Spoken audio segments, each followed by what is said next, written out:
Yes, thank you for the invitation, first of all, and thanks to the interpreters. You're doing an excellent job. I have the difficult task of breaking the bubble of Germany being such a great role model that was established this morning. Yeah, I mean, basically I have two things to say, which I will elaborate on. One, so on a structural level, on an institutional framework level, there's a lot of good things going on in Germany that we can work with. The problem is that we're actually not having very sustainable policies, and it's not looking so that we will have these in the near future. Okay, so my plan was to first elaborate a bit on what the German government is doing and has been doing. As you might know, they reported at the HOPF and sort of elaborate a bit on the process that's led to this decision to do that, and then tell you what we have been doing as civil society organizations, and then address some of the open questions that I have myself and that came up in my head when I was listening to everybody else in the last couple of hours. Okay, so first, what the German government is doing. We have had a situation that for Germany, the SDG negotiations was a very important issue. So it was two ministries, the Ministry of Environment and the Ministry of Development, that were very active in these negotiations and had a very big interest to make it a strong agenda. And they had frequent consultations with CSOs. They tried to engage them on a national and an international level. And we could even comment on the official German negotiation position. So that was quite good. Now that the SDGs have been adopted, who's in charge now is the Chancellery, so basically the Prime Minister's office, which, as we heard before, is a good thing in itself because it's the overarching ministry. It's the one who's responsible basically for the whole policies that other ministries are doing, and who can tell ministries to do something. As you know, the development ministry cannot tell the finance ministry, please give us more money, but the Chancellery has this sort of overarching responsibility. The bad thing about this is that they have no idea how to talk to NGOs because they haven't had to in the past, because they reflect within the government but not outside. Anyways, the Chancellery decided to use the sustainability strategy of Germany as the SDG implementation tool, which again follows, as we heard before, recommendations that have been around to use structures already in existence to implement the SDGs on a national level. This was already decided upon 2 years ago in a cabinet decision, which was kind of, we kind of now have to deal with it. It wouldn't have been my suggestion to use the sustainability strategy because we've had that since 2002 and it hasn't really been important at all. But the government decided to do that and has drafted a new version of this this year. Maybe to give you some ideas of what the sustainability strategy is about, because I don't know if you have one in Spain. It was adopted in 2002 and followed the Rio process from 1992 and is part of the sustainability architecture that we have in Germany with a parliamentary council, sustainability council with different members of society, then the sustainability strategy and interministerial body basically. So on a structural level, sustainability has been quite well integrated into German policies. It just hasn't really led to anything. So in the end of 2015, the Chancellery now had decided, okay, let's use this sustainability strategy as the way to implement the SDGs on a national level, and they started asking all the ministries, or basically telling them this is the SDGs, as we heard before. That's another job to do, to tell all the ministries what had actually been decided upon in their respective field of expertise. So went to the Ministry of Education, hey look, this is what we decided on the international level, now please tell us how can we implement this in Germany. And the result was a 250-page long document with, which was quite interesting actually. It gave us a very intense idea of what the German government thinks they're doing concerning different policy areas. So basically every ministry wrote down what they were doing in different programs. And then they had to find some indicators that they could add to this draft.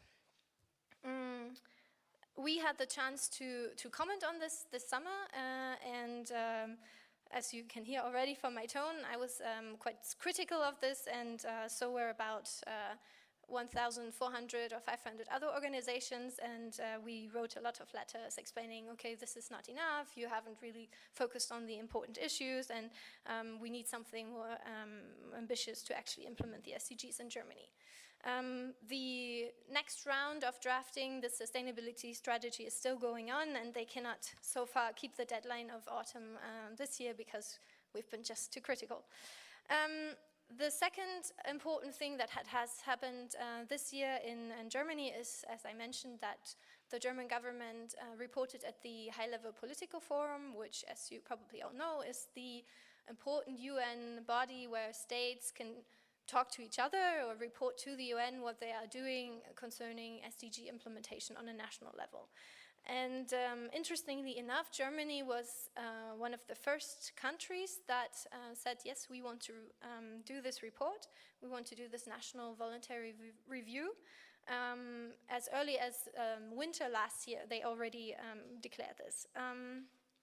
And we were, as civil society, were of course very interested. Okay, so the SDGs have just now been adopted, and the sustainability strategy last year hadn't really been touched so far. As I said, it just came out as a draft this summer. So we were very curious, but we had to wait actually until 10 days before the HLPF to see the draft, and had 10 days to comment on that. And they again made a lot of comments and a lot of changes on what we actually think is going on concerning sustainability in Germany. Germany then revised this draft and picked up actually a lot of our comments, and what they did at the HLPS was refer strongly to the national level and the structural level. So we have the sustainability strategy on the national level and the HLPF report on the international level, and they were very strongly interlinked. Germany was talking about the structures they had, the institutional systems and their strategies on how to go forward, but mostly on an institutional level. And this they presented at the HLPF in this 15 minutes time they had, along with 22 other states.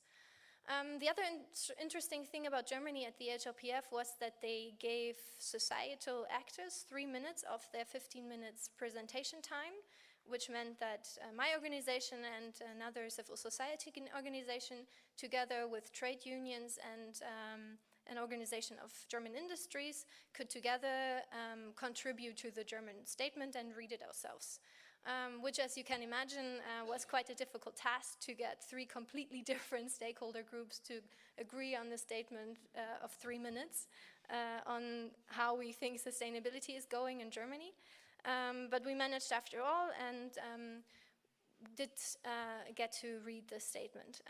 We only agreed on that as from our civil society perspective, because of course the industry will not say, well, let's not have economic growth anymore. But we only agreed on this because we also got a side event with the German government at the HLPF, where each of us could read our own statements and from their own perspective.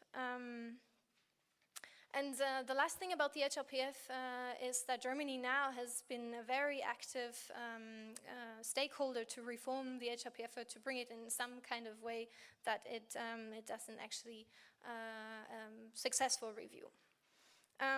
So much from the state side. We have internationally an actor, of Germany as an actor who's really interested in this issue of sustainable development and who's talking a lot to governments and trying to have a good review mechanisms. On the national level, though, we have a sustainability strategy that's yet to come out in its final version, and that has so far had a lot of criticism.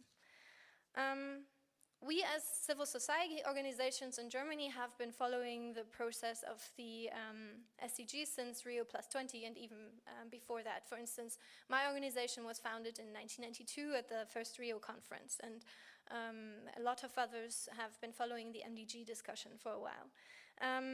What we tried to do from the start was influence the SDGs and influence the German position, and we did that especially on an environmental level. As you can probably agree, the environmental NGOs had some difficulties to get into the process.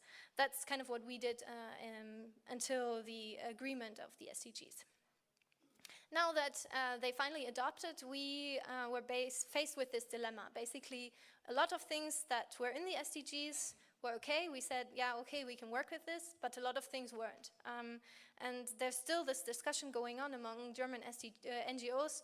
Is this really this agenda for us? Should we really bother to work on this, or should we just ignore it? And I will come back to this later.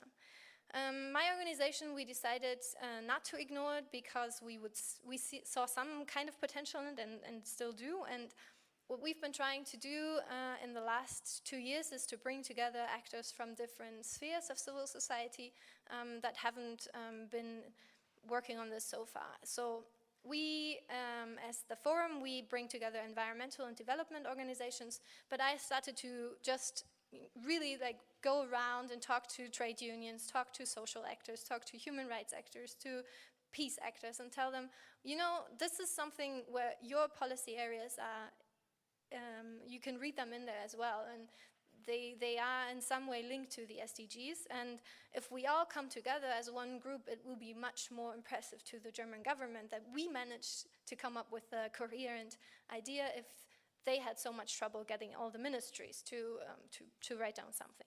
And then what we did in February was to publish a paper. About 40 organizations signed it, which is the implementation basically of the SDGs in and by Germany. And we looked at every SDG. What does this mean on a national and what does this mean on an international level? And we said in, by, and through Germany. So in Germany means on a national level, what do we have to do, for instance, to tackle poverty in Germany? How then do German policies influence other people, for instance, agricultural imports? And then by or through Germany was how do Germany have to act in international organizations or in international corporations? That was the third thing we do, and we continue to bring together different NGOs. I would not really go so far as call it a coalition. I think you might even be further advanced here in Spain, because we've seen some sort of struggles amongst ourselves. Who's actually speaking for civil society? How do we get all sectors on an equal level, and how do we get them to stay connected to this agenda? As I said, the environmental organizations are still struggling with that. Who gets to talk to the government? What kind of participation mechanisms do we have? So that's something we're still dealing with right now. So not so much a coalition, but a loose network of actors. The next thing we did was to come up with a report. I think Damien mentioned that before. It's called, loosely translated, Still Not Sustainable, or By Far Not Sustainable, which was, again, looking at each SDG on a national and an international level, and we got experts from all kinds of areas to write down their respective field and what they saw the German policies were still lacking and what we should do. So I wrote about do we need democracy or a change in democratic institutions to implement the SDGs, and somebody was writing about weapon exports, which, you know, Germany is still like really far up top, but also agriculture policies. What does this mean for child soldiers? How do we influence their lives, but also environmental policies? So all the things that the SDGs covered, we try to bring our perspective.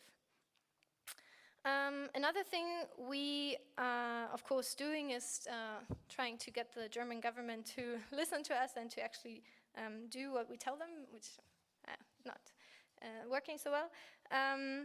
But yeah, there's a lot of discussions on the sustainability strategy, on different implementation forms, and how we get to be part of the implementation without being the one who actually have to do it.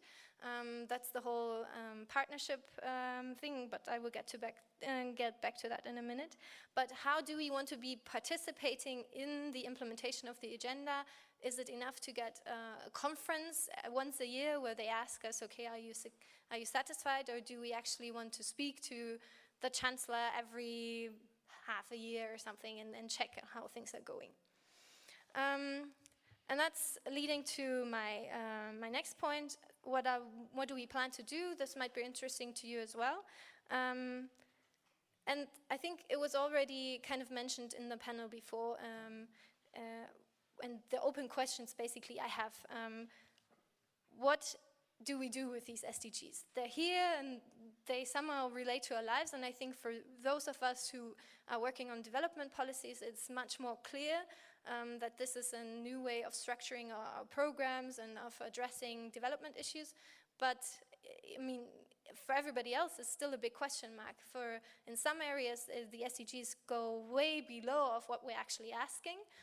As I said, economic growth is one of the things that, especially in the environmental scene in Germany now, is a really big issue. Do we as Germany still need to grow or not? But also other things, human rights was mentioned before. The human rights agenda is not very strong. So what do we do with these SDGs? What we are trying to do in Germany, especially in my organization, is to link the SDGs to things we're already asking anyways. So we have really big agriculture demonstrations, for instance, every January in Berlin, asking for a different agricultural model.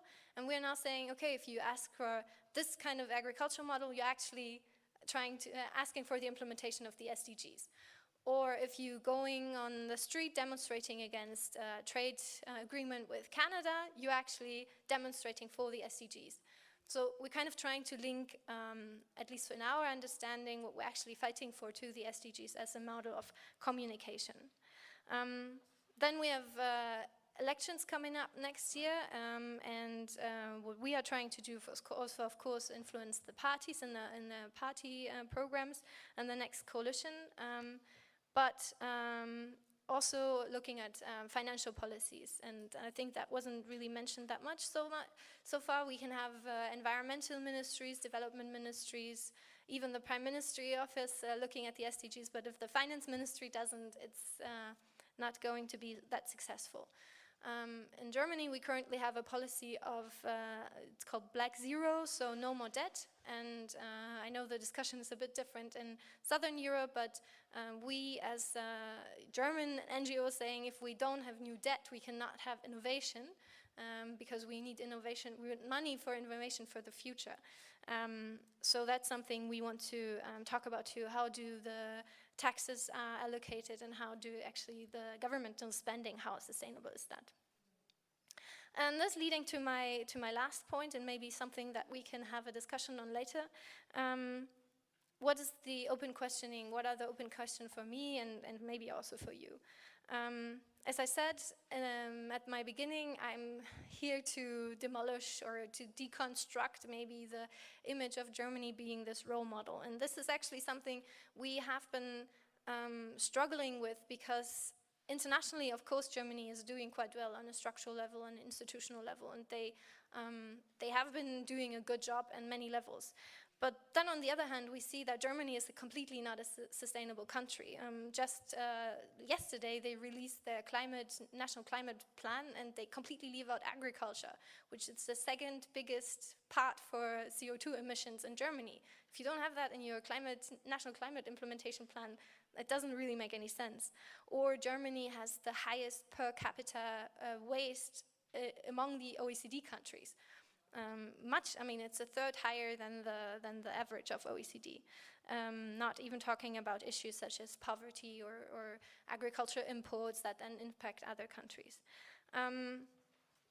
So that's the one thing. And then the other thing is, as I said, are the SDGs worth it? And as I said, there are a lot of things in them that we don't really agree on, especially calling them transformative. Can we really say that if there's still, they're following the same economic model that has led us to the point where we're here right now?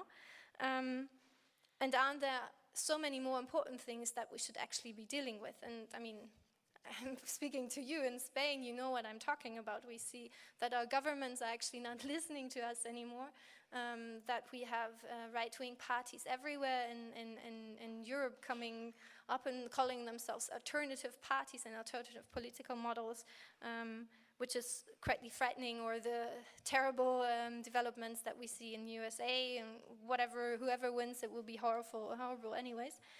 So shouldn't we be actually focusing on things that are much more important? That's something I'm wondering about.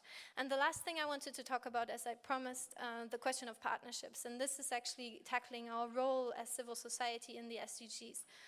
There's been a lot of talk on the international level about partnerships with civil society and government, civil society, government, and private sector. But what we see, of course, is that private sector listens to the SDGs, but what they see and what they interpret is their own model of SDG implementation. And if we have Volkswagen implementing the SDGs, or Deutsche Bank, I mean, that's not the agenda we actually want. So yeah, these are basically my 3 questions that maybe we can discuss about later on. What is our role? Are we actually role models, or what do we actually want on the real political level? And yeah, do we focus too much on the